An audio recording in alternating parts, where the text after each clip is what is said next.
بالله من شرور أنفسنا ومن سيئات أعمالنا من يهده الله فلا مضل له ومن يضلل فلا هادي له أشهد أن لا إله إلا الله وحده لا شريك له وأن محمدا عبده ورسوله أما بعد يا أيها الناس اتقوا ربكم الذي خلقكم من نفس واحدة وخلق منها زوجها وبث منهما رجالا كثيرا ونساء واتقوا الله الذي تساءلون به والأرحام إن الله كان عليكم رقيبا ஏக இறைவன் இறை நம்பிக்கையாளர்கள் மீது கடமையாகிய சிறப்புமிகு ஜுமா தொழுகையை நிறைவேற்றுவதற்காக நாம் எல்லாம் இங்கே ஒன்று திரட்டப்பட்டிருக்கிறோம்.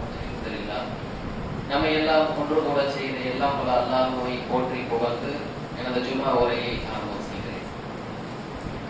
கண்ணியத்திற்குரிய எல்லாம் போல அல்லாஹ்வின் நல்லடியார்களே, அல்லாஹ் ஏற்ற முஸ்லிம்களாக வாழக்கூடிய ஒவ்வொரு ஆணும் பெண்ணும் மறுமை நாளில் சொர்க்கம் செல்ல வேண்டும் என்பதற்காக தங்களுடைய அன்றாட வாழ்க்கையில் நாம் ஏராளமான நல்ல அமல்களை நல்ல காரியங்களை செய்கிறோம்.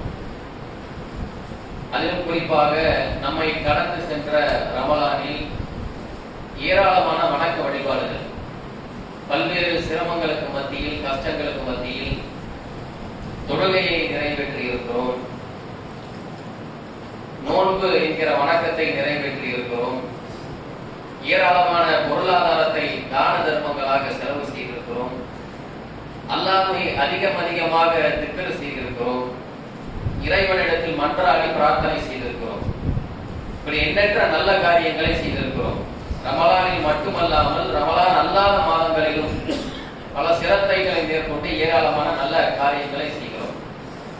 இந்த நல்ல காரியங்களை செய்யக்கூடிய நாம் ஒரு முக்கியமான விஷயத்தை சிந்திக்க யோசிக்க தவறு செய்கிறோம். நாம் செய்த நல்ல காரியங்கள் இறைவனிடத்தில் ஏற்றுக்கொள்ளப்படுமா என்பதை கவனிக்க தவறிவிடுகிறோம். எத்தனை நல்ல காரியங்களை வேண்டுமானாலும் செய்யலாம். அந்த நல்ல காரியங்கள் இறைவனுடைய கவனத்தை ஈர்க்கக்கூடிய வகையில் இருக்க வேண்டும். இறைவனுடைய திருப்தியை பெற்று தரக்கூடிய வகையில் இருக்க வேண்டும். பல்வேறு நல்ல காரியங்களை செய்து இறைவனுடைய கவனத்தை அந்த நல்ல காரியங்கள் பெறவில்லை என்றால் அதற்கு எந்த விதமான மதிப்பும் கிடையாது. எந்த விதமான கூலியும் பரிசும் இறைவனிடத்தில் கிடையாது. அதனால எத்தனையோ நபிமார்கள் பல நல்ல காரியங்களை செய்தாலும் இந்த நல்ல காரியங்கள் இறைவனால் ஏற்றுக்கொள்ளப்பட வேண்டும் என்று பிரார்த்தனை செய்திருக்கிறார்கள். நபிமார்களுடைய மிக முக்கியமான பிரார்த்தனை அதுவாக தான் இருந்தது. இறைவா, எங்களுடைய நல்ல காரியங்களை நீ ஏற்றுக்கொள்வாயாக அப்படின்னு பிரார்த்தனை செஞ்சிருக்கிறாங்க. நபி சுலைமான் அலைஹிஸ்ஸலாம் அவர்கள் கேட்ட பிரார்த்தனை இறைவா, நீ பொருந்திக் கொள்ளக்கூடிய நல்ல காரியங்களை நான் செய்ய வேண்டும். பொதுவாக நல்ல காரியங்களை செய்ய வேண்டும் அப்படின்னு அவங்களுடைய பிரார்த்தனை இல்லாம நீ திருப்தி அடையக்கூடிய வகையில், நீ பொருந்திக் கொள்ளக்கூடிய வகையில் எங்களுடைய நல்ல காரியங்கள் இருக்க வேண்டும் என்று என்ன செய்யறாங்க? பிரார்த்தனை செய்யறாங்க. அல்லாஹ்வுடைய தூதர் நபிகள் நாயகம் ஸல்லல்லாஹு அலைஹி வஸல்லம் அவர்கள் நமக்கு கற்றுக் கொடுத்த அவங்க அடிக்கடி ஓதிய ஒரு அழகான பிரார்த்தனை, மிக நீண்ட பிரார்த்தனை. இறைவா, இயலாமை, சோம்பல், முதுமை, கோழைத்தனம், கஞ்சத்தனம், மன்னரை வேதனை ஆகியவற்றிலிருந்து உன்னிடம் பாதுகாப்பு தருகிறேன். என் இறைவா, என் உள்ளத்துக்கு இறையச்சத்தை வழங்கிவிடு, அதை தூய்மைப்படுத்து.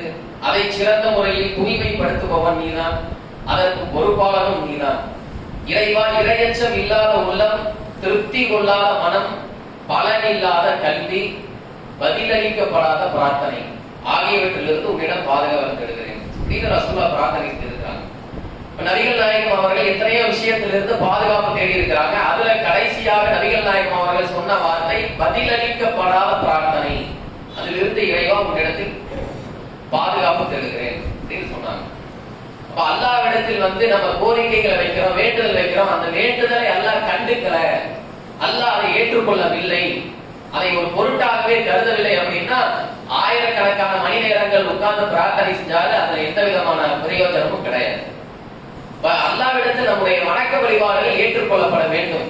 நம்முடைய துவா, நம்முடைய திக்ர், அனைத்து நல்ல காரியங்களும் ஏற்றுக்கொள்ளப்பட வேண்டும். அதுதான் ரொம்ப முக்கியம். அதுலதான் நபிமார்கள் கவனம் செலுத்தி இருக்கிறார்கள். நபி இப்ராஹிம் அலைஹிஸ்ஸலாம் அவர்கள் காபத்துல்லாவை கட்டுவதற்கு எந்த அளவுக்கு சிரமப்பட்டிருக்கிறாங்க அப்படிங்கிறது நம்ம எல்லாத்துக்குமே தெரியும். அல்லாஹ் அந்த வழி இறக்கிய உடனேயே பாலஸ்தீன் அப்படிங்கிற அந்த நாட்டில் இருந்து மக்காவுக்கு நடைபயணமாக வர்றாங்க. ரொம்ப சிரமப்பட்டு பயணம் செய்யறாங்க. கிட்டத்தட்ட நூற்றுக்கணக்கான வயதுக்கு மேலதான் காபத்துல்லாவையும் கட்ட ஆரம்பிக்கிறாங்க தன்னுடைய மகனோடு சேர்ந்து. இப்ப பல விதங்களையும் சிரமம் அந்த காபத்துல்லாவை கட்டுவதற்கு. காபத்துல்லாவை கட்டிட்டாங்க. கட்டி முடித்த பின்னால் இப்ராஹிம் நபி அவர்கள் கேட்ட பிரார்த்தனை என்ன? ரெண்டு பேரும் கேட்ட பிரார்த்தனை என்ன? ரப்பனா தக்கபல் மின்னா இன்னக அன்தஸ் ஸமீஉல் அலீம். எங்கள் இறைவா, எங்கள் நல்ல காரியங்களை ஏற்றுக்கொள்வாயாக, எங்கள் பணிகளை ஏற்றுக்கொள்வாயாக, நீ செவியுறுபவன் அறிந்தவன். இப்ப 3 நபிமார்கள் செய்த பிரார்த்தனை நமக்கு சொல்லக்கூடிய மிக மிக முக்கியமான செய்தி என்ன? நல்ல காரியங்களை செஞ்சிருக்கிறோம், அந்த காரியங்கள் முன்னால் ஏற்றுக்கொள்ளப்பட வேண்டும், பொருந்திக் கொள்ளப்பட வேண்டும் என்பதுதான் எல்லா நபிமார்களும் செய்த பிரார்த்தனை.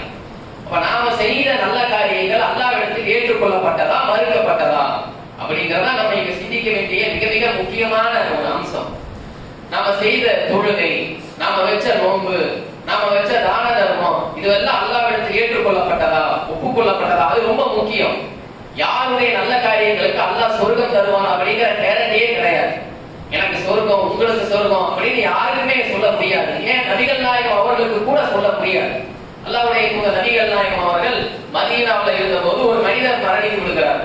உஸ்மான் இப்னு மலூன் என்று சொல்லக்கூடிய ஒரு சஹாபி, ரொம்ப சிறந்த சஹாபி. ஒரு மனிதர் சிறந்தவர் என்பதற்கு மிகப்பெரிய உதாரணம் என்ன? நம்ம கூட வாழக்கூடியவர்கள் நமக்கு கொடுக்கக்கூடிய சான்றிதழ் தான், பாராட்டுகள் தான். அப்ப உஸ்மான் இப்னு மலூன் அவர்கள் இறந்தவுடனே ஒரு பெண்மணி என்ன செய்யறாங்க அப்படின்னா, உஸ்மானே அல்லாஹ் உம்மை கண்ணியப்படுத்தி விட்டான் அப்படின்னு என்ன செய்யறாங்க அப்படின்னா ஒரு வார்த்தையை பயன்படுத்துறாங்க. இப்ப நபிகள் நாயகம் அவர்களுக்கு இந்த வார்த்தை கோபத்தை ஏற்படுத்துகிறது. பேச வேண்டியதை எல்லாம் பேசிவிட்டாயா அப்படின்னு அந்த பெண் கிட்ட கேட்கிறாங்க. இப்ப நபிகள் நாயகம் அவர்கள் அந்த பெண்மணி கேட்கிறாங்க, அல்லாஹ்வுடைய தூதரே என்ன நான் தவறா பேசிட்டேன் அப்படின்னு கேட்கும்போது நபிகள் நாயகம் அவங்க சொல்றாங்க, அல்லாஹ் யாரை கண்ணியப்படுத்துவான் அப்படின்னு உங்களுக்கு எப்படி தெரியும்? இந்த மனிதரை கண்ணியப்படுத்துவான் அப்படின்னு உங்களுக்கு எப்படி தெரியும்? அல்லாஹ் அவரை கண்ணியப்படுத்திட்டாங்கிறதுக்கு நீங்க எப்படி சாட்சி சொல்லுவீர்கள்? நபிகள் நாயகம் அவர்கள் சொல்றாங்க, நான் நபியாக இருந்த போதிலும் நாளை மறுமை நாளில் எனக்கு என்ன நடக்கும் என்பது எனக்கு தெரியாது. அதனால ஒரு மனிதரை பற்றி நல்லது பேசுங்க. மறுமை நாள் அவருக்கு அல்லாஹ் அதை கொடுப்பான், இதை கொடுப்பான் இப்படின்னு சான்றிதழ் வழங்கக்கூடிய வேலையை நீங்க செய்யாதீங்க என்று அல்லாஹ்வுடைய தூதர் நபிகள் நாயகம் அவங்க சொல்றாங்க. இப்ப இந்த இடத்துல அல்லாஹ்வுடைய தூதர் நபி அவர்கள் சொன்ன வார்த்தை, நாளை மறுமை நாளில் எனக்கு என்ன நடக்கும் என்பதே எனக்கு தெரியாது. இப்ப எந்த அளவுக்கு நபிகள் நாயகம் அவர்கள் இதுல கண்ணு கருத்துமாக எச்சரிக்கையாக இருந்திருக்கிறார்கள். இப்ப யாரினுடைய அமலுக்கு அல்லாஹ் மறுமை நாள்ல கூலி கொடுப்பான், அவருக்கு அல்லாஹ் சொர்க்கத்தை கொடுப்பான், பரிசு கொடுப்பான் என்கிற அந்த கேரண்டியே கிடையாது. அப்ப நம்மளுடைய தொழுகையை அல்லாஹ் ஏற்றுக்கொண்டானா, நம்மளுடைய நோன்பை அல்லாஹ் ஏற்றுக்கொண்டானா, நம்மளுடைய ஒட்டுமொத்த வணக்க வழிபாடுகளை ஏற்றுக்கொண்டானா அப்படிங்கிறதுக்கு என்ன அடையாளம்? என்னுடைய அமல்கள் ஏற்றுக்கொள்ளப்பட்டது அப்படிங்கிறதுக்கு என்ன அடையாளம்? சில முக்கியமான அடையாளங்கள் அல்லாஹ் என்ன செய்யறான் அப்படின்னு சொல்றான். இப்ப உதாரணமா நம்ம எத்தனையோ தொழுகை தொழுகிறோம். நம்மளுடைய தொழுகை அல்லாஹ்வால் ஒப்புக்கொள்ளப்பட்டது அப்படிங்கிறதுக்கு அடையாளம் என்ன? நம்மளுடைய நடத்தைகள்ல மாற்றம் இருக்கணும். நடத்தையில மாற்றம் இல்லை, வாழ்வியலில் மாற்றம் இல்லை அப்படின்னா அந்த வணக்கத்தால எந்த விதமான பிரயோஜனமும் கிடையாது. உதாரணமா தொழுகை மூலமாக ஒரு அடியானிடத்தில் அல்லாஹ் எதிர்பார்க்கக்கூடிய மாற்றம் என்ன? அல்லாஹ் திருக்குர்ஆன்ல சொல்றான், இன்ன ஸலாத்த தன்ஹா அனில் ஃபஹ்ஷாஇ வல் முன்கர். தொழுகை உங்களை மானக்கேடான காரியங்களிலிருந்து தீயவற்றிலிருந்து உங்களை பாதுகாக்கும் அப்படின்னு அல்லாஹ் சொல்றான். அப்ப ஒரு தொழுகையாளிக்கு அல்லாஹ் எதிர்பார்க்கக்கூடிய மாற்றம் இதுதான். அப்ப ஒருத்தர் தொழுகும் செய்யறாரு, அவருடைய வாழ்க்கையில தீய காரியங்கள் இருக்கு, தீய நடத்தைகள் இருக்கு, மானக்கேடான செயல்களையும் செய்யறாரு அப்படின்னா அவருடைய தொழுகை சரியில்லை அப்படின்னு அர்த்தம். நபிகள் நாயகம் அவர்கள் கிட்ட கூட சில மக்கள் கேட்கிறாங்க, அல்லாஹ்வுடைய தூதரே ஒரு மனிதர் தொழுகிறாரு, ஆனா தீய காரியங்கள் அவர்கிட்ட இருக்கு, மானக்கேடான செயல்கள் அவர்கிட்ட இருக்கு, இவருடைய தொழுகையை குறித்து நீங்க என்ன சொல்றீங்க? நபிகள் நாயகம் அவங்க சொல்றாங்க, அவர் சரியாக தொழவில்லை. சரியாக தொழுதார் அப்படின்னா அவருடைய வாழ்வியல்ல மாற்றம் இருக்கும், நடத்தையில மாற்றம் இருக்கும். நடத்தையில மாற்றம் இல்லையா, அவருடைய தொழுகை சரியில்லை என்று அல்லாஹ்வுடைய தூதர் நபி அவர்கள் சொல்றாங்க. மிகச்சிறந்த தொழுகையாளிகளுடைய அடையாளத்தை நபிகள் நாயகம் அவங்க சொல்றாங்க. கவனமற்ற தொழுகையாளிகளுடைய அடையாளத்தை நபிகள் நாயகம் அவங்க சொல்றாங்க. அல்லாஹ் தன்னுடைய திருக்குர்ஆன்ல சொல்றாங்க, கவனமற்ற தொழுகையாளிகளுடைய அடையாளம் என்ன? நம்ம எல்லாம் ஓதக்கூடிய சூரத்துல் மாஊன் அப்படிங்கிற ஒரு சூறா ஓதுவோம். அந்த சூறாவை அல்லாஹ் பதிவு செய்யறான், இன்னும் கவனமற்ற தொழுகையாளிகளுக்கு கேடுதான், அவர்கள் பிறருக்கு காட்டுவதற்காக தொழுகிறார்கள்,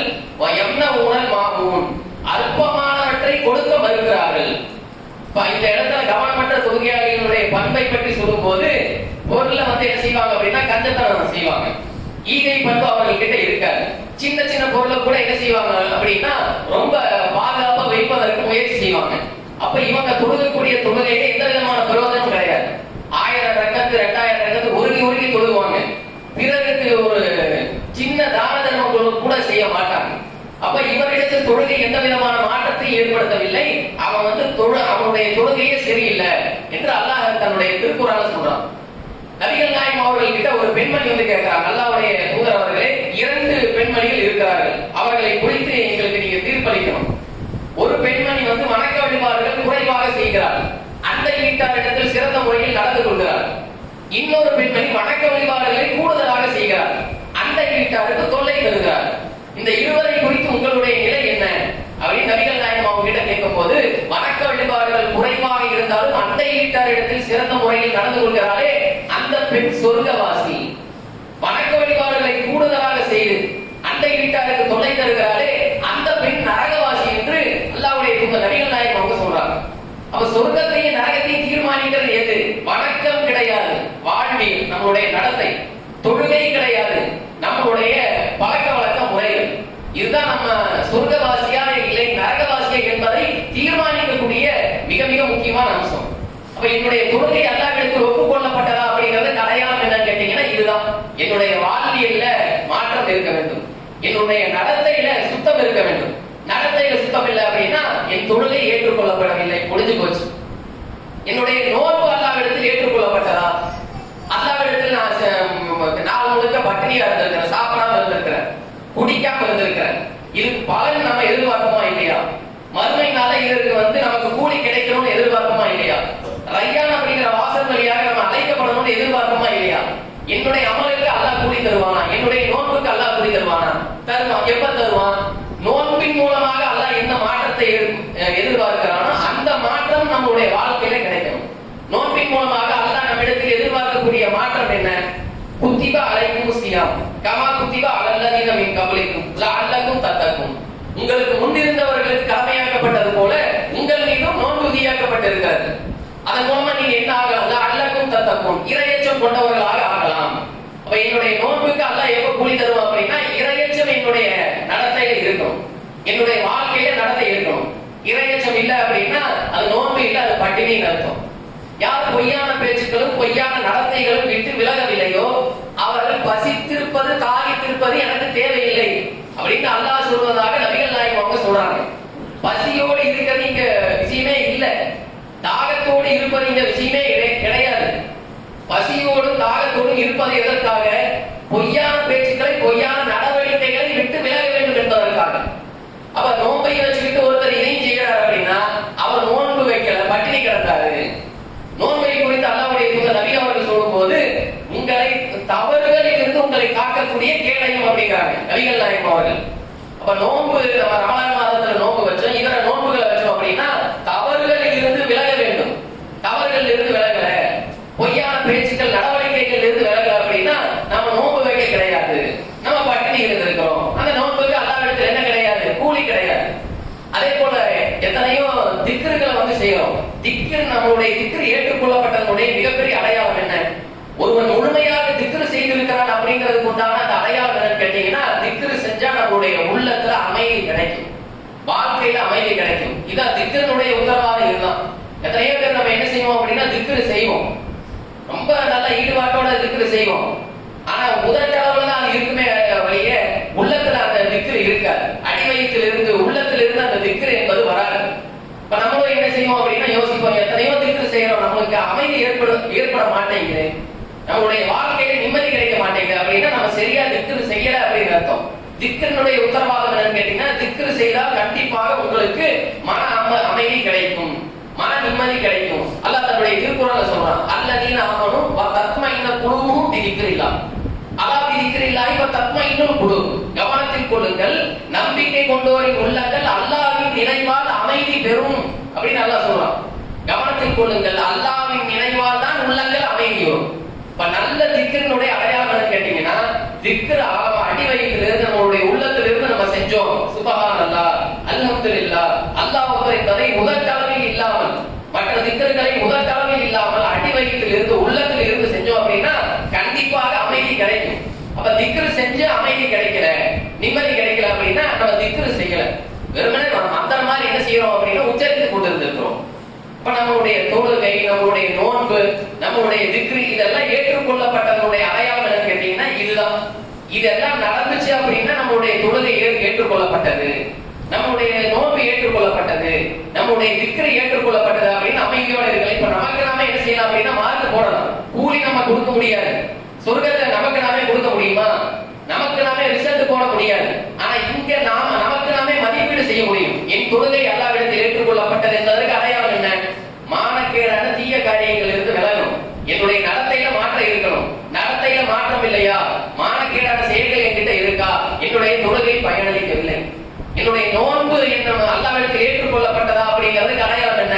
அல்லாஹ் எதிர்பார்த்த விஷயங்கள் எல்லாம் அதுல இருக்கணும். இறையச்சம் வரணும், பொய்யான பேச்சுக்கள் இருந்து விலகணும், தீய நடவடிக்கைகள் இருந்து விலகணும், தவறுகளில் இருந்து நம்மை தற்காத்துக் கொள்ள வேண்டும். இது எல்லாம் இருந்துச்சுன்னா என்னுடைய நோன்பு ஏற்றுக்கொள்ளப்பட்டது அப்படின்னு அர்த்தம். என்னுடைய திக்ரு ஏற்றுக்கொள்ளப்பட்டதுக்கு அர்த்தம் இதுதான். என்னுடைய பிரார்த்தனை உருகி என்ன செஞ்சிருப்போம் அப்படின்னா பிரார்த்தனை செஞ்சிருப்போம். நமக்குள்ள சந்தேகம், எத்தனையோ பிரார்த்தனைகளை செஞ்சுக்கிட்டு இருக்கிற வேண்டுகோளை அல்லாஹ்விடத்தில் விடுத்துக்கொண்டே இருக்கேன், பிரார்த்தனை ஏற்றுக்கொள்ளப்படலையே, என்னுடைய கோரிக்கை ஏற்றுக்கொள்ளப்படவில்லை அப்படின்னா நம்மளுடைய நடத்தையில ஏதாவது கோளாறு இருந்தது. நபிகள் நாயகம் அவங்க சொல்றாங்க, ஒரு அடியான் பிரயாணத்துல இருக்கிறான், பயணத்துல இருக்கிறான், தலையில் கோலத்தோட இருக்கிறான், அந்த நிலையில படைத்த இறைவனிடத்தில் கையை ஏன் என்ன செய்யறான் அப்படின்னா பிரார்த்தனை செய்கிறான். இறைவா எனக்கு அதை கொடு இதை கொடு அப்படின்னு என்ன செய்யறான்? பிரார்த்தனை செய்கிறான். நபிகள் நாயகம் அவங்க சொல்றாங்க, எவ்வாறு இறைவன் அவனுடைய பிரார்த்தனை ஏற்றுக்கொள்வான்? அவனுடைய உணவு ஹராமாக இருக்கிறது, அவனுடைய உடை ஹராமாக இருக்கிறது. இப்படி இருக்கும் போது எவ்வாறு அவனுடைய பிரார்த்தனை ஏற்றுக்கொள்ளப்படும் அப்படின்னு என்ன செய்யறாங்க அப்படின்னா அல்லாஹ்வுடைய தூதர் நபிகள் நாயகம் அவங்க சொல்றாங்க. இப்ப நம்மளுடைய பிரார்த்தனை ஏற்றுக்கொள்ளப்பட வேண்டும் என்றால் அதற்கு மிக மிக முக்கியமான நிபந்தனை, அதுல நம்மளுடைய பொருளாதார ஈட்டல்ல ஹராம் இருக்கக்கூடாது, நம்முடைய உணவு தூய்மையானதாக இருக்க வேண்டும், நம்மளுடைய உடை தூய்மையானதாக இருக்க வேண்டும். இதை எல்லாம் ஹராம வச்சுக்கிட்டு அல்லாஹ்விடத்துல பிரார்த்தனை செஞ்சு கிடைக்கலன்னா அல்லாஹ்விடத்தில் கோளாறு கிடையாது, இறைவன் கொடுப்பதற்கு தயாரா இருக்கிறான். என்ன நிபந்தனை? பிரார்த்தனை செய்யி, உன்னுடைய உணவை ஹலாலாக வைத்துக் கொள், உன்னுடைய உடலை ஹலாலாக வைத்துக் கொள் அப்படின்னு என்ன செய்யறான் அப்படின்னா அல்லாஹ் நம்மளுக்கு வலியுறுத்துகிறான். அப்ப நம்முடைய வணக்க வழிபாடுகள் ஏற்றுக்கொள்ளப்பட்டதா அப்படிங்கிறதுக்கு மிகப்பெரிய அடையாளம் நம்மளுடைய வாழ்வியல் தான், வேற எதுவுமே கிடையாது. இப்ப இஸ்லாம் எதற்கு முன்னுரிமை தருகிறது அப்படின்னா வணக்கத்தை விட வாழ்வியலுக்கு தான் முன்னுரிமை தருகிறது. வாழ்வியலுக்கு தான் சொர்க்கம் இருக்கிறது அப்படின்னு சொல்லி ஏராளமான வரலாறுகள் செய்திகள் எல்லாம் நமக்கு பாடம் நடத்துகிறது, படிப்பனையாக இருக்கிறது. அன்னைக்கு கத்தீஜா ரலியல்லாஹு அன்ஹா அவர்களுடைய வாழ்க்கை கேள்விப்பட்டிருப்போம். அவங்க சொர்க்கவாசிகள் அல்லாஹ்வுடைய தூதர் நபி அவர்களால சொல்லப்பட்டவர்களா இல்லையா? சுவனத்தில் கத்தீஜா அவர்களுக்கு ஒரு முத்து மாளிகை இருக்கு அப்படின்னு நபிகள் நாயகம் அவங்க சொல்றாங்க. முத்துக்களால் ஆன மாளிகை, மாளிகையில முத்துக்களை பதிக்க கிடையாது, முத்துக்களால் ஆன மாளிகை மொத்தமே முத்துக்கள் தான். அந்த அளவுக்கு பிரம்மாண்டமான அழகான மதிப்புமிக்க மாளிகை அன்னை கத்தீஜா அவர்களுக்கு இருக்கு. எதனால அவங்களுக்கு இந்த மாளிகை? அவங்களுடைய வணக்கத்திற்காகவா? அன்னை கத்தீஜா அவர்கள் என்ன வணக்கம் புரிந்திருப்பார்கள்? ஒரு முக்கியமான வரலாறு என்னன்னு கேட்டீங்கன்னா அன்னை கத்தீஜா அவர்கள் கிட்டத்தட்ட நபித்துவம் கிடைச்சு 10வது வருடம் 11வது வருடம் இறந்திருக்கக்கூடிய வாய்ப்பு இருக்கு. தொழுகை எப்ப கடமையாக்கப்படுகிறது? நபித்துவம் கிடைச்சு 10 ஆண்டுகளுக்கு மேலதான் தொழுகையை கடமையாக்கப்படுகிறது. அதுக்கு முன்னாடி ஃபஜ்ர் 2 ரக்காத்து, லுஹர் 4, அஸ்ர் 4, மக்ரிப் 3, இஷா 4 அப்படிங்கிற கணக்கு கிடையாது. தொழுகையை நிறைவேற்றிக் கொண்டிருந்தார்கள். அதை எப்படி நிறைவேற்றாங்க அப்படிங்கிறது அல்லாஹ்வுக்கு தான் தெரியும். இத்தனை ரக்காத்து இந்த நேரத்துல தான் தொழுக வேண்டும் என்பது நபித்துவம் கிடைத்த 10 ஆண்டுகளுக்கு பின்னாடிதான் முஸ்லிம்களுக்கு கடமையாக்கப்படுகிறது. தொழுகை என்பது கடமையாக்கப்படுகிறது. அப்ப அன்னை கத்தீஜா அவர்கள் அதுக்கு முன்னமே என்ன செய்யறாங்க அப்படின்னா இறந்து விட்டார்கள். அப்ப என்ன அவங்க வணக்கத்தை செஞ்சிருப்பாங்க? எத்தனை ரக்காத் தொழுகை நிறைவேற்றி இருப்பாங்க? நோன்பு எப்ப கடமையாக்கப்பட்டது? மக்காவிலிருந்து மதீனாவுக்கு ஹிஜ்ரத் செய்த பின்னால் தான் நோன்பு என்பது கடமையான ரமலான் மாதத்து நோன்பு அப்பதான் கடமையாக்கப்படுகிறது. அதுக்கு முன்னாடி முஹர்ரம் மாதத்தினுடைய நோன்பை வச்சுக்கிட்டு இருந்தாங்க, ஆஷூரா நோன்பை தான் வச்சுக்கிட்டு இருந்தாங்க. அப்ப நோன்பு கடமையாக்கப்படுவதற்கு முன்னாலேயே அன்னை கத்தீஜா அவர்கள் மறைத்து விட்டார்கள். தொழுகை கடமையாக்கப்படுவதற்கு முன்னால் மறைத்து விட்டார்கள், நோன்பு கடமையாக்கப்படுவதற்கு முன்னால் மரணித்து விட்டார்கள். அப்ப எத்தனை ரக்காத்துகள் அவங்க தொழுதிருக்க முடியும்? எத்தனை நோன்புகள் அவங்க வச்சிருக்க முடியும்? இப்ப அல்லாஹ் அவங்களுக்கு சொர்க்கத்தை கொடுத்தாங்க, எதற்காக கொடுத்தான்? அவங்க வணக்கத்துக்கு கொடுத்தாங்க அல்லது வாழ்க்கைக்கு கொடுத்தாங்க? அவங்களுடைய தியாகத்துக்கு கொடுத்தான், அவங்களுடைய அர்ப்பணிப்பு கொடுத்தான். அல்லாஹ்வும் அவங்களுடைய தூதருக்கும் கட்டுப்படக்கூடிய அந்த கட்டுப்படுதலுக்கு அல்லாஹ் என்ன செஞ்சான் அப்படின்னா சொர்க்கத்தை கொடுத்தானே ஒழிய வணக்கம் அல்லாஹ்வுடைய பார்வையில முக்கியம் இல்லை. வணக்கம் என்பது முக்கியம் தான், வணக்கமும் முக்கியம், கூட வாழ்வியலும் ரொம்ப ரொம்ப முக்கியம். இதை இன்னும் ஆணித்தனமா சொல்லக்கூடிய இன்னொரு முக்கியமான செய்தி, நபிகள் நாயகம் அவர்கள் தன்னுடைய தோழர்களோட ஒரு சபையில இருக்கிறாங்க. நம்ம தோழர்கள் எல்லாம் உட்கார்ந்து நபிகள் நாயகம் அவருடைய பேச்சை கேட்டுக் கொண்டிருக்கும் போது ஒரு மனிதர் வருகிறார். ஒழு செஞ்சுட்டு தன்னுடைய செருப்பை தூக்கிட்டு தண்ணீர் சொட்ட சொட்ட என்ன செய்யறாங்க அப்படின்னா வர்றாங்க. நபிகள் நாயகம் அவர்கள் இவர் சொர்க்கவாசி, இவரை பார்க்க வேண்டியவர்கள் பார்த்துக் கொள்ளுங்களா அப்படிங்கிறாங்க. எல்லா சஹாபாக்களும் பார்க்கறாங்க. இரண்டாவது நாள் இதே சம்பவம் நடக்குது, அதே மாதிரி வர்றாங்க. அந்த மனிதரை பார்த்து ரசூலுல்லாஹ் சொர்க்கவாசி அப்படிங்கிறாங்க. மூணாவது நாளும் அந்த மனிதர் வர்றாரு, அவரை பார்த்து நபிகள் நாயகம் அவர்கள் சொர்க்கவாசி அப்படின்னு சொல்றாங்க. இப்ப இப்னு உமர் ரலியல்லாஹு அவர்களுக்கு ஆர்வம் பிறக்கிறது. 3 நாளும் இந்த மனிதர் வருகிறார், இவரை குறித்து நபிகள் நாயகம் அவர்கள் சொர்க்கவாசி அப்படின்னு சொன்னாங்களே, அப்ப இவர் சுவனம் செல்வதற்கு எந்த வணக்கம் காரணமாக இருந்திருக்கும்? அந்த வணக்கத்தை நம்ம பார்க்கணும், அதை நம்மளுடைய வாழ்க்கையில கடைபிடிக்க வேண்டும் அப்படின்னு என்ன செய்யறாங்க அப்படின்னா இந்த மனிதர் பின்னாடியே போறாரு. இப்னு உமர் ரலியல்லாஹு அவர்கள் போய் அந்த மனிதர் கிட்ட பேசுறாங்க. இந்த மாதிரி எனக்கு என்னுடைய தந்தைக்கும் ஒரு மனக்கசப்பு ஏற்பட்டு விட்டது, அதனால நான் என் வீட்டுல தங்க முடியாது, உங்க வீட்டுல தங்கிக் கொள்வதற்கு எனக்கு அனுமதி வழங்குறீங்களா அப்படின்னு கேட்கிறாங்க. தாராளமாக நீங்க தங்கலாமே சொல்லி இப்னு உமர் ரலியல்லாஹு அவர்களுக்கு என்ன செய்யறாங்க அப்படின்னா அனுமதி கொடுக்குறாங்க. இப்னு உமர் அவர்களுடைய நோக்கம் என்ன? இவர் என்ன வணக்கத்தை செய்யறாரு, எப்படி சொர்க்கவாசியாக மாறினார், அதை கண்டுபிடித்தே தீர வேண்டும் அப்படின்னு என்ன செய்யறாங்க அப்படின்னா அவருடைய வணக்கத்தை பார்க்கறதுக்கு வீட்டுல தங்குறாரு. 1 நாள் தங்குறாரு, 2 நாள் தங்குறாரு, 3 நாட்கள் தங்குறாரு. கடமையான தொழுகையை தவிர வேறு அவர்கிட்ட கிடையவே கிடையாது. அவர் இரவெல்லாம் என்ன செய்யறாரு அப்படின்னா முடிச்சு பாக்குறாரு. முன்னிரவுல எந்திரிச்சு தொழுகிறாரா, முழு இரவு என்று வணங்குறாரா அப்படின்னு பார்த்தா முன்னிரவு எந்திரிக்கல. நடு இரவும் முடிச்சு பாக்குறாரு, நடு இரவுல எந்திரிச்சு தொழுகிறாரா அப்படின்னு அவரோட எதிர்பார்க்கிறாரு. நடு இரவும் எந்திரிக்கிறார்.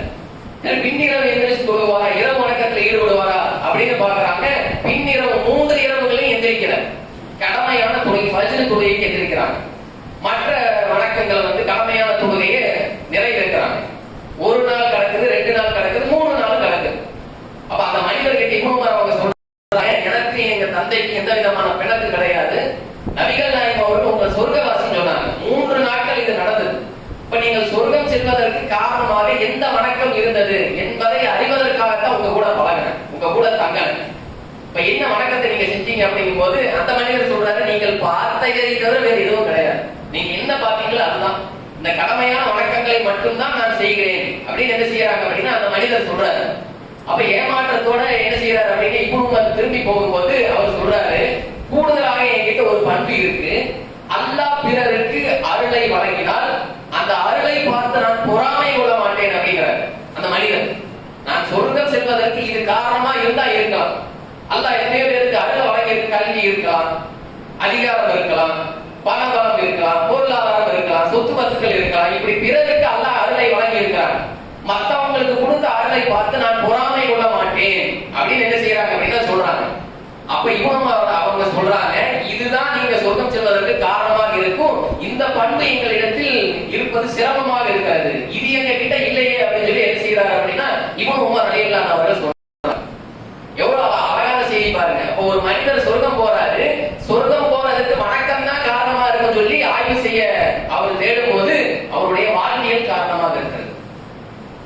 இஸ்லாம் நமக்கு அறிவுறுத்தக்கூடிய மிக மிக முக்கியமான செய்தி தான். வணக்கம் என்பது இறைவனிடத்தில் பெரிய விஷயம் கிடையாது. அந்த வணக்கம் என்பது நம்முடைய வாழ்க்கையில் மாற்றத்தை ஏற்படுத்த வேண்டும்.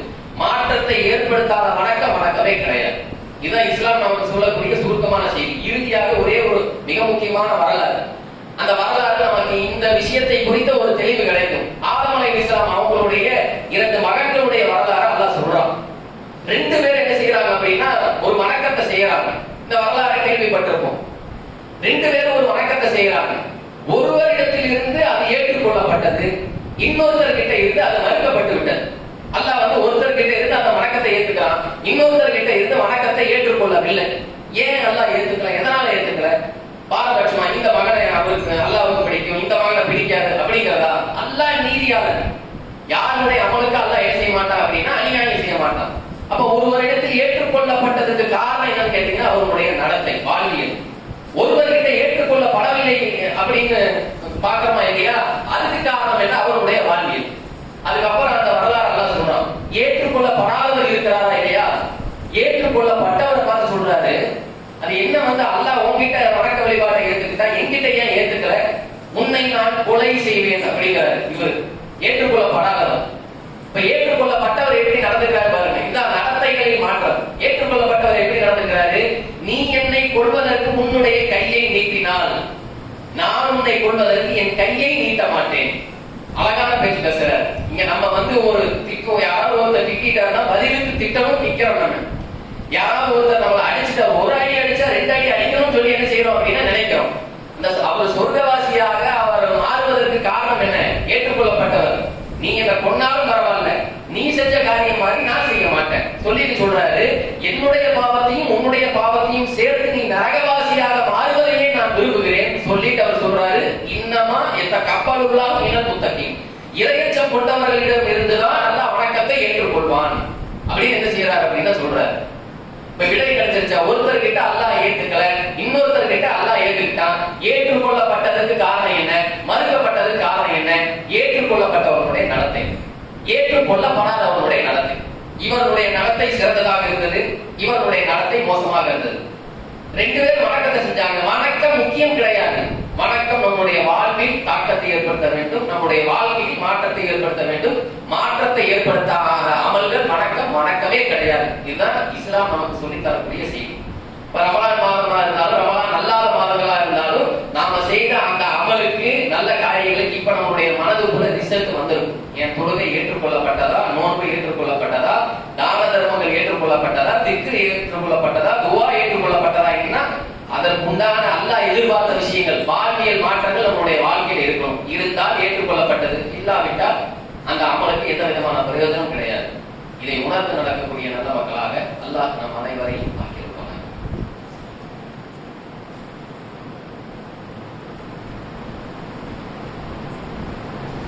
அல்ஹம்துலில்லாஹி ரப்பில் ஆலமீன்.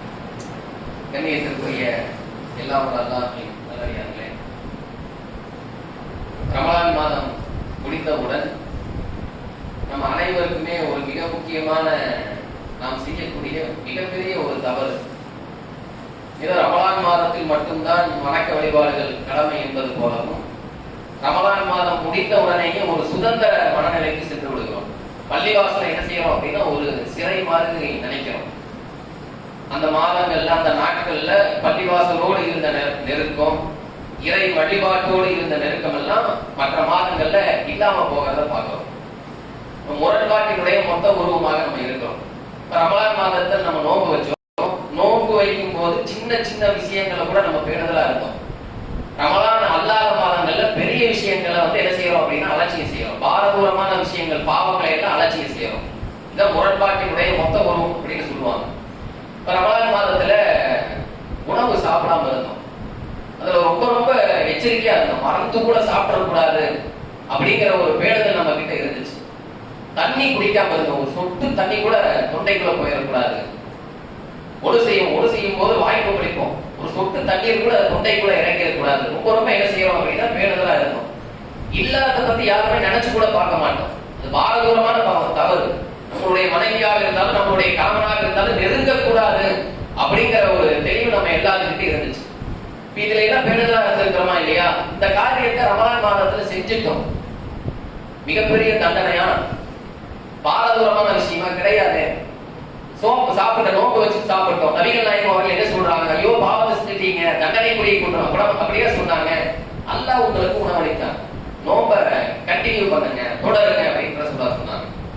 மறந்து தண்ணியை குடிச்சிட்டோம், ஐயோ பாரதூரமான தவறு, நோம்பு முடிஞ்சு போச்சு அப்படியே ரசூலா சொன்னாங்க. பாவம் அப்படின்னா சொன்னாங்க. அல்லாஹ் உங்களுக்கு குடிக்க தண்ணீர் கொடுத்தான், நீங்க வந்து நோம்ப தொடருங்க என்று அல்லாஹ்வுடைய தூதர் நபி அவர்கள் வழிகாட்டுறாங்க. இல்லறத்துல ஈடுபட்டு ஒருத்தர் வர்றாரு. அல்லாஹ்வுடைய தூதரே, நான் அழிந்து விட்டேன் அப்படின்னு ஒருத்தர் வர்றாரு. அவருக்கு ரசூலா என்ன சொன்னாங்க? இது மன்னிப்பே இல்லாத பாவம், பரிகாரமே இதற்கு இல்லை அப்படின்னு சொன்னாங்களா? பரிகாரத்தை ரசூலா சொல்லி கொடுத்தாங்க. ஒரு நாள் இந்த தவறு செஞ்சிட்டீங்களா, 2 மாதம் உங்களால் நோன்பு வைக்க முடியுமா அப்படின்னு கேட்கிறாங்க ரசூலுல்லாஹ். முடியாது அப்படிங்கிறாங்க. 60 ஏழைகளுக்கு உணவளிக்க முடியுமா அப்படின்னு கேட்கிறாங்க. முடியாதுங்க அப்படிங்கிறாங்க. அப்ப அல்லாஹ்வுடைய தூதர் நபி அவர்கள் ஒரு பேரிச்சம்பழம் நிறைய, கூடை நிறைய பேரிச்சம்பழம் கொடுத்து, இதை மதீனாவில் இருக்கக்கூடிய ஏழைகளுக்கு தர்மம் செய்யுங்க அப்படின்னு அந்த மனிதரை அனுப்புறாங்க. அப்ப அந்த மனிதரை சொல்றாரு, ஏழைகளை எங்க தேடுறது? இந்த மதீனாவில் 2 கருங்கல் மலைக்கு இடையில மிகப்பெரிய ஏழை நான் தான், என்னை விட மிகப்பெரிய ஏழையே கிடையாது. இப்ப நபிகள் நாயகம் அவர்கள் கடைவாய் பற்கள் தெரியக்கூடிய அளவுக்கு சிரிக்கிறாங்க. எந்த பாவத்தை செஞ்சுட்டு வந்திருக்கிறாங்க, நபிகள் அவர்களுடைய நடத்தை எப்படி இருக்கு பாருங்க. கடைவாய் பற்கள் தெரியக்கூடிய அளவுக்கு சிரிச்சுட்டு, இந்த பேரிச்சம்பழத்தை கொண்டு போய் நீங்களும் உங்க குடும்பமும் சாப்பிடு அப்படிங்கிறாங்க ரசூலுல்லாஹ். சாப்பிட்டது மிகப்பெரிய விஷயமா ரசூலுல்லாஹ் பார்க்கல.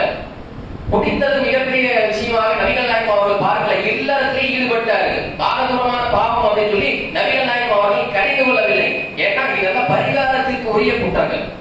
இதுல எல்லாம் நம்ம என்ன செஞ்சிருக்கோம் அப்படின்னா எச்சரிக்கையா இருந்திருக்கிறோம். யாராவது ஒருத்தர் சொல்ல முடியுமா, ரமலான் மாதம் நோன்பு வச்சுட்டு நான் இல்லறத்தில் ஈடுபட்டேன்னு சொல்ல முடியுமா? யாருக்கு தெரியாம சாப்பிட்டேன்னு சொல்ல முடியுமா? யாருக்கு தெரியாம குடிச்சேன்னு சொல்ல முடியுமா? எல்லாரும் இந்த விஷயத்துல சரியான முறையில் இருந்திருக்கிறோம். பரிகாரத்திற்குரிய குற்றங்கள் இது. செஞ்சா அதற்கு பரிகாரம் இருக்கு. அந்த விஷயங்கள்ல கண்ணு கருத்துமா கவனமா இருந்திருக்கிறோம். தொழுகை விடுவது பரிகாரத்திற்குரிய குற்றமா, தண்டனைக்குரிய குற்றமா? நபிகள் நாயகம் அவங்க சொல்றாங்க, தொழாமல் உறங்கியவருக்கு தரக்கூடிய தண்டனை நபிகள் நாயகம் அவர்களுக்கு மிகராஜில் காட்டப்பட்டதா இல்லையா? எப்பேற்பட்ட தண்டனை? ஒரு மனிதருடைய தலை நசுக்கப்படும். நசுக்கப்பட்ட தலை அப்படியே தெரிக்கும், செதறும். மீண்டும் அந்த தலை ஒண்ணு சேரும், மீண்டும் நசுக்கப்படும், மீண்டும் செதறும், மீண்டும் மீண்டும் மீண்டும் மீண்டும் மீண்டும். யாருக்கு இந்த தண்டனை அப்படின்னு கேட்கும் போது நபிகள் நாயகம் அவர்கள் சொல்லப்படுது, கடமையான தொழுகையை தொழாமல் உறங்கியவருக்கு அப்படின்னு என்ன செய்யறாங்க? நபிகள் நாயகம் அவர்களுக்கு மாணவர்கள் பதில் அளிக்கிறாங்க. இப்ப இன்னைக்கு எத்தனை பேர் ஃபஜ்ர் இமாம் ஜமாத்தோட தொழுதோம்? இந்த எழுதியே போட்டிருக்காங்க, கலந்து கொண்டவர்கள் 21 பேருக்கு. இப்ப இங்க இருக்கிறவங்க எத்தனை நபர்கள் இருப்போம்? நம்மளுடைய மாற்றம் தெரியுதா? ஒட்டுமொத்த முரண்பாட்டின் மொத்த உருவமா இருக்கிறோம். பரிகாரத்திற்குரிய குற்றங்கள்ல கவனமா இருந்துட்டு தண்டனைக்குரிய குற்றங்கள் அலட்சியமா விடுறோம். ஜமாத்து தொழுகையில் கலந்து கொள்ளாத எவ்வளவு பெரிய குற்றம்? அது பரிகாரத்திற்குரிய குற்றமா, தண்டனைக்குரிய குற்றமா? நபிகள் நாயகம் அவங்க சொல்றாங்க, வாக்கு சொல்லப்பட்டு இக்காமத்தும் சொல்லப்பட்டு எந்த ஆட்கள் எல்லாம் தொழுகைக்கு வரவில்லையோ அவர்களை எல்லாம் வீட்டோடு வைத்து கொடுத்து விட நான் விரும்புகிறேன். பெண்களும் குழந்தைகளும் இருப்பதால் அந்த காரியத்தை செய்யல அப்படிங்கிறாங்க. இப்ப இமாம் ஜமாத்தோட தொழாமல் இருக்கிறது பரிகாரத்திற்குரிய குற்றமா, தண்டனைக்குரிய குற்றமா? தண்டனைக்குரிய குற்றம். இப்ப பரிகாரத்திற்குரிய அந்த குற்றங்கள் எல்லாம் கவனமா இருந்துட்டு தண்டனைக்குரிய குற்றம் மிகப்பெரிய பாவம். அதுல என்ன செய்யறோம் அப்படின்னா அலட்சியமா இருக்கும். இது என்ன முரண்பாடு? இந்த முரண்பாட்டில் இருந்து நம்ம என்ன செய்யணும் அப்படின்னா வெளியே வரணும். ரமலான் மாதம் நம்ம இடத்துக்கு எதிர்பார்ப்பது அது ஒரு பயிற்சி. அந்த பயிற்சியை வாழ்க்கையில் முழுக்க செயல்படுத்த வேண்டும் என்பதுதான் ரமலான் நம்ம இடத்தில் எதிர்பார்ப்பது. அது இல்லை அப்படின்னா நம்ம முறைய பயிற்சி பெறலன்னு அர்த்தம். நம்ம ரமலான்ல இருந்து பாடம் பெறவில்லை, படிப்பினை பெறவில்லை என்பதுதான் இதன் மூலமாக நம்ம தெரியக்கூடிய செய்தி. எனவே ரமலானில் பெற்ற பயிற்சியை வாழ்க்கை முழுக்க நடைமுறைப்படுத்த வேண்டும் என்பதை இந்த நேரத்தில் செய்தியாக சொல்லி நிறைவு செய்கிறேன். அஸ்ஸலாமு அலைக்கும்.